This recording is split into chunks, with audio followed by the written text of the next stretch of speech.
But before we start the video, if you haven't, please subscribe to my channel, like the video, comment, and share with your friends. Naruto was a manga with 700 chapters by Masashi Kishimoto. It was published by Shueisha in their staple anime magazine, Weekly Shonen Jump, from 1999 to 2014. It was adapted to an anime TV series by Studio Pierrot from 2002 to 2017, ending at 500 episodes that can be broken down into two parts, Naruto and Naruto Shippuden. It narrates the story of the main character Naruto Uzumaki, a loud, lonely, but hyperactive ninja who had a very nightmarish childhood. His goal is to become Hokage, the leader of his village. On surface, Naruto is an anime about fights, but if we look closer into the story, we can find that some of its characters suffer from mental illness, and in this video, we are going to analyze the mental health in Naruto. As I mentioned before, Naruto had a very difficult time growing up. He was marginalized by the people of his village because he possesses a beast inside of him that was sealed the day that he was born. His parents gave their lives in order to protect the village. Growing without parents marked Naruto's mental state and pushed him to look for acknowledgement in others. Naruto, much like Goku from Dragon Ball, shows symptoms of attention deficit hyperactivity disorder or ADHD, as he's constantly playing Bandle in Konoha, his home. He struggles in his education, never passing his tests because he simply cannot focus in school, and is very disrespectful towards authority figures.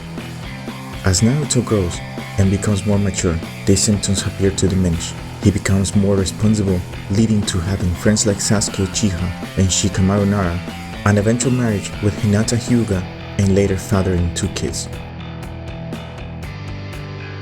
Sasuke Uchiha was once a normal kid. He had a very close relationship with his brother Itachi. He admired him, as Itachi was a renowned ninja in the village.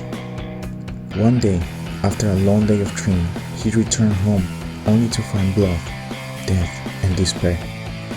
His clan was massacred by Itachi, who left his very young brother all alone, in a scene that can only be seen in a horror movie.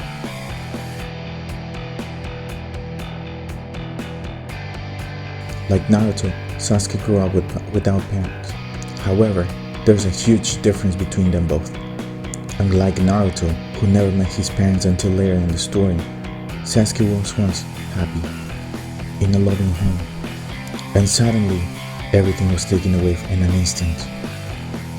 He was forced to relieve his clan's debts thanks to Itachi's powers. Sasuke was the last survivor of his clan, while Itachi disappeared under the moonlight. Our traumatized Sasuke became cold, antisocial, and vengeful. He had no one to talk to growing up. How can somebody cope with such a horrific event? Sasuke presents severe post-traumatic stress disorder or PTSD symptoms. He has sleepless nights, waking up to nightmares.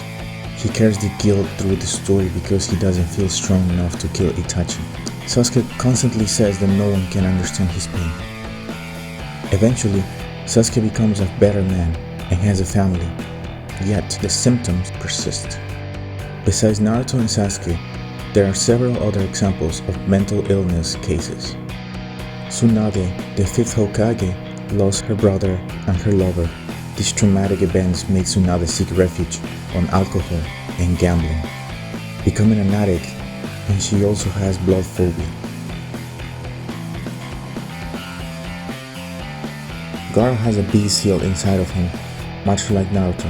However, if Gaara falls asleep, the beast comes out, causing mayhem. Therefore, Gaara suffers from insomnia, as he cannot sleep. Insomnia is known as a precursor or symptom of mental illness.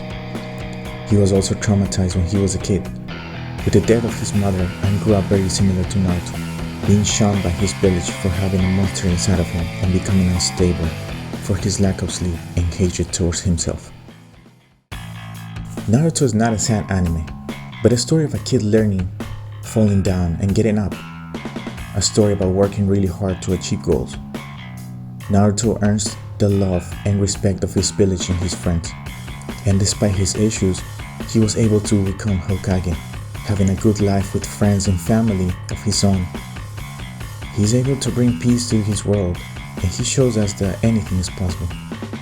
Mental health is everywhere, and maybe it wasn't purposely depicted in Naruto, but it certainly is an invigorating story. A story that has very good values, and one, despite its rocky ending, has become one of the best anime series ever.